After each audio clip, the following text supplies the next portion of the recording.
Good day, everyone. Welcome to the second chapter for the subject Special Crime Investigation 2. During in the orientation video that I gave you for the first week,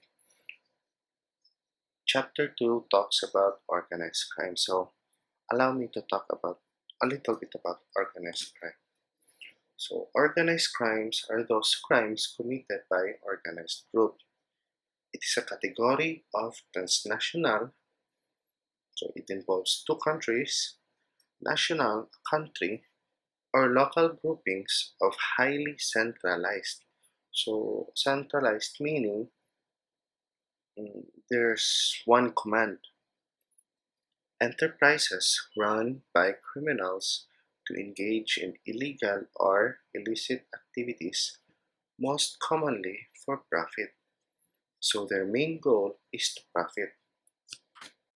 Some criminal organizations, such as terrorist groups, are politically motivated, but they are a bit different from regular organized groups because they differ in terms of the goal.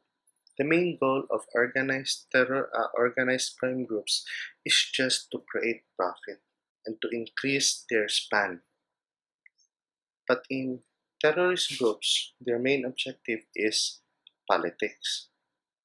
But regardless of that, some terrorist groups make organized crimes their sub goals because they need profit, they need the funding in order to buy the things that they need in order to perform terrorist acts. So sometimes criminal organizations force people to do business with them. Pinipilit nila na makipag-deal such as when a gang extorts money from shopkeepers for protection.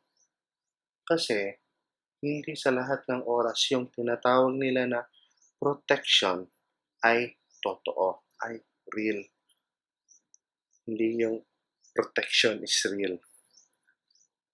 Sometimes, sila lang din yung gumagawa ng danger para magkaroon sila ng protection money.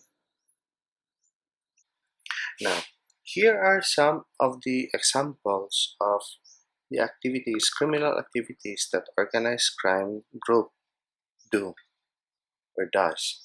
First in the list is bribery. Second is sports bribery or game fixing. Counterfeiting, that's making of fake money. Embezzlement of union funds, yung itatakbo nila yung pera sa mga union or mga insurances. Money laundering, yung paghugas ng pera para maging malinis. But not literally speaking na paghuhugas. Hugasan talaga. Okay, obstruction of justice, murder for hire, drug trafficking, prostitution, sexual exploitation of children, alien smuggling, and trafficking in counterfeit goods. So here is an example of a structure of an organized crime group. The boss is always on the top, and below him are his underbosses. The lowest are the soldiers. Now, the boss does not plan anything. He only gives orders if he wants something.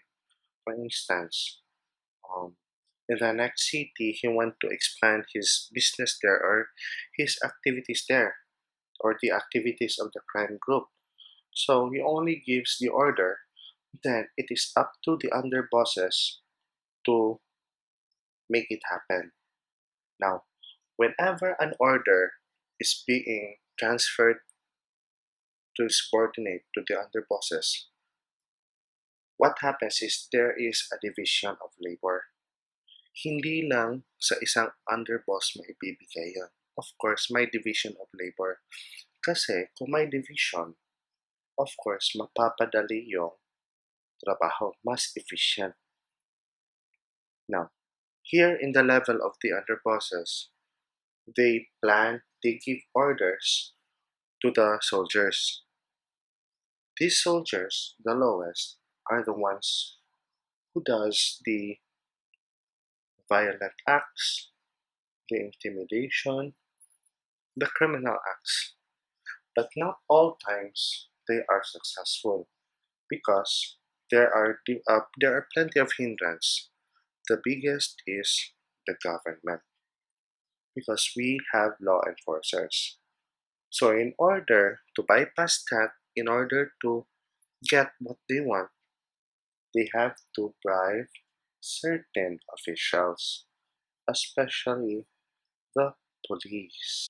Now, what the bribed official will do is to ensure that the criminal activities done in the area of responsibility of the bribed official will not be hindered. So dapat ma, hindi mahinder yung mga activities na ginagawa ng mga organized criminals. So here are some examples of organized crime groups. The Italian mafia or the mafia, the Chinese mafia or syndicate, and the Yakuza. These are just the most famous. There are plenty of organized crime groups all over the world. And here are some of the organized crime groups in the Philippines. Aludig Boys, Akyat Bahay Gang, Bahala na Gang, Budol-Budol Gang, Dugo-Dugo Gang, Kuratong Balele, Martilyo Gang, and Salisi Gang. Now, for this week, I have my own reasons on why we are not focusing on how to investigate these organized crime groups. So, what I want you to do is choose one from the worldwide known organized crime group, from the mafia, Chinese mafia or syndicate, or from the Yakuza, and one from the Philippines. So, bali dalawa lang yon yung dapat nasa output nyo. And you must write on how they commit their criminal acts. So, isang criminal act para sa worldwide known, tsaka isa din para sa mga organized crime groups sa Philippines. And you have the freedom on how you are going to write it. And by the way, the rubrics that I will use will be similar to last week.